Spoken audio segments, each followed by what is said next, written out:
ஓம் சாந்தி. இன்று அறிவோமா ஆன்மீகம் பகுதியில் இறைவனுடன் அவருடைய காரியத்தில் இணைந்திருங்கள் என்கிற தலைப்பை பற்றி பார்க்கலாம். இறைவன் பரமாத்மா, மேலும் உலகில் உள்ள அனைத்து ஆத்மாக்களுடைய பரம தந்தை ஆவார். அவர் அமைதி, அன்பு, மேலும் ஆனந்தத்தின் கடலாக இருக்கிறார்.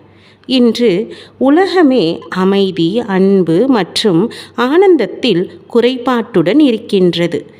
இங்கே உள்ள ஒவ்வொருவரும் அனைவரையும் ஒருங்கிணைத்து ஒவ்வொருவருடைய வாழ்க்கையிலும் அமைதி, அன்பு மற்றும் ஆனந்தத்தை நிறைப்பதற்கு இறைவனை எதிர்பார்க்கிறார்கள்.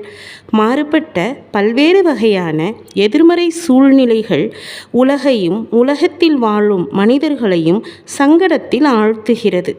விஞ்ஞானம் எவ்வளவு அதிகமாக முன்னேற்றம் அடைகிறதோ, சிக்கலான தொழில்நுட்பங்கள் நமது வாழ்க்கையை எவ்வளவு அதிகமாக நடத்துகின்றதோ அவ்வளவு அதிகமாக நம் உறவுகளோடு சேர்த்து நம்முடைய சமஸ்காரமும் உடல் மன ஆரோக்கியமும் பாதிக்கப்படுகிறது.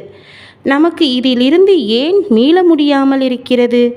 இறைவனை தவிர வேறு யாராலும் இந்த சூழ்நிலைக்கு தீர்வு காண முடியாது என்று ஏன் நமக்கு தோன்றுகிறது? இறைவன் காலப்போக்கில் உலகத்தை கண்காணித்து கொண்டிருக்கிறார். உலகத்தில் திருத்தம் தேவைப்படும் போது அவர் தலையிட்டு தேவையானதை சிறப்பாக செய்கிறார்.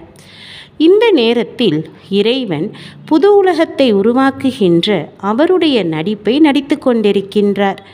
இப்பொழுது அவருக்கு மனிதர்களுடைய உதவி தேவைப்படுகிறது. அவர்களுடைய உடல், மனம், பொருளோடு சேர்த்து எண்ணம், சொல், செயலும் தேவைப்படுகிறது.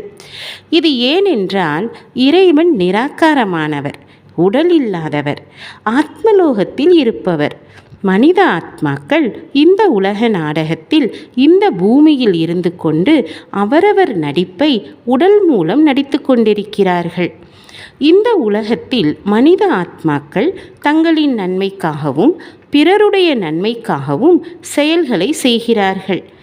எனவே இறைவன் மனித ஆத்மாக்களை கருவிகளாக ஆக்கிக்கொண்டு அவர்கள் மூலம் தனது காரியத்தை நிறைவேற்றுகின்றார்.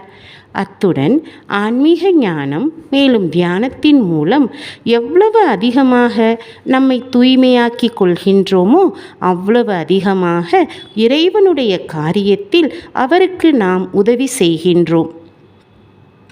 நமக்கு கொடுக்கப்பட்ட அந்த காரியத்தை நிறைவு செய்வதன் மூலம் நமது வாழ்க்கையில் மகிழ்ச்சியை கொண்டு வருவதோடு மட்டுமல்லாமல் இந்த உலகில் உள்ள கோடிக்கணக்கான ஆத்மாக்களின் வாழ்க்கையில் நல்லவை, நேர்மறை மற்றும் வெற்றியை கொண்டு வந்து அவர்களது வாழ்க்கையையும் அழகானதாக ஆக்குகிறோம்.